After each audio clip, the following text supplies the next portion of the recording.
On a recent house call, I came upon a situation where I had to decide between making a repair or making a replacement.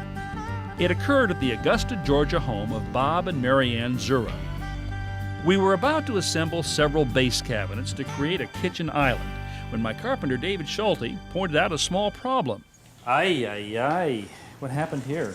I think it got dropped in shipment, and if we had more time, we could order another cabinet and they'd have one for us in 2 or 3 days, no problem. We've only got a couple hours, though. But this cabinet... So you're going to blame this on the shipper? Oh, absolutely. What do you think? Dave was I didn't see any damage to the carton. He looks a little sketchy. A little sketchy. So, well, obviously, we've only got 2 or 3 hours here, so what are we going to do? I think since this one butts up against another cabinet, we have enough room to put in a 1/2-inch thick panel of birch plywood.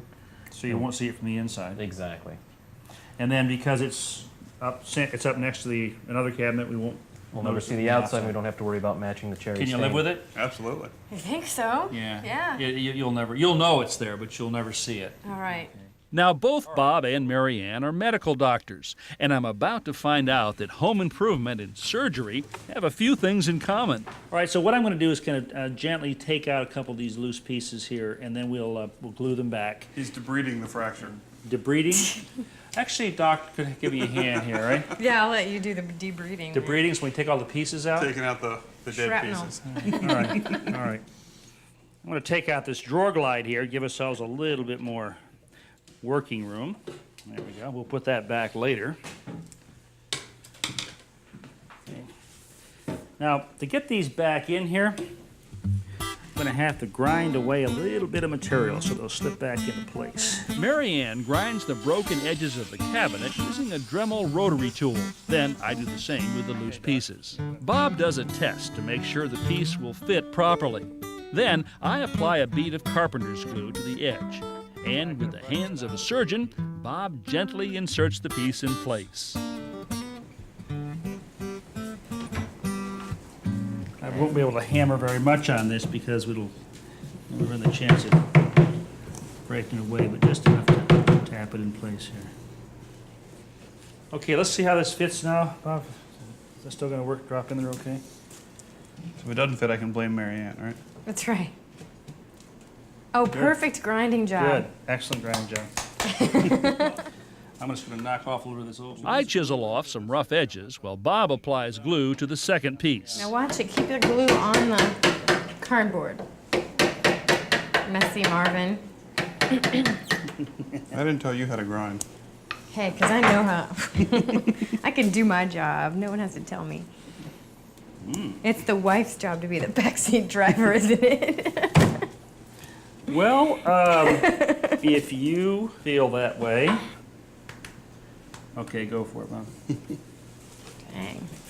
I don't know whose idea was supposed to put the cardboard down. Boy, was it a good one. That was a great idea. With the pieces now back in place, we temporarily clamp the side of the cabinet to hold everything together while the glue dries. Though the broken side won't be exposed, I decide to use some wood filler for a bit of cosmetic surgery. I'm just going to fill up the gaps that we had left here with this wood filler. And these are colored so that they kind of match. It's not a perfect match, but it's, close enough so we'll just push this in. And I'm not going to worry about the inside because, again, that's going to get covered with the panel. Okay. How long does that take to dry usually? This is a kind of an acetone-based wood filler. It dries very fast.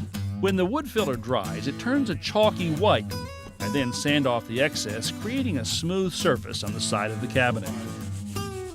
Now, we could restain this cabinet and our surgical scar would be barely noticed.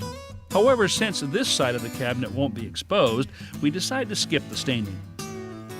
But I do want to glue a wood panel on the inside. This will conceal the fracture lines from the inside and strengthen the sidewall. It's hypnotic.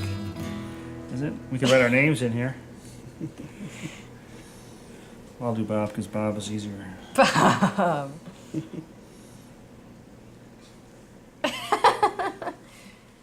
Oh, I should have done that before. Kind of hard to read. That I know, way, it is hard to read, but I think you could have Actually, I want a little bit more right here at the That should top. be your new trademark. Could have been a cake Could have been decorator. Ron. Yeah. Looks like I've known some artists who his work looks about like this. Okay, drop this in. For now on, Ron's Behind. gonna hide his name in all of his projects somewhere. No, that's not. That was Bob's name I wrote there. I know, but you should do Oh. that. Okay. Look at that. Now I'm going to push this up. Okay, now to keep that in place, Some here's brace. some sticks. I think we might be able to use this clamp. So just a little bit long, a little bit too long. The idea is we kind of bend these Okay. like that. So it just braces it. Puts pressure really. on here, yeah. Well, in spite of our shipping mishap, the kitchen island we built turned out beautifully. And nobody but the surgeons will know about the procedure that saved the day.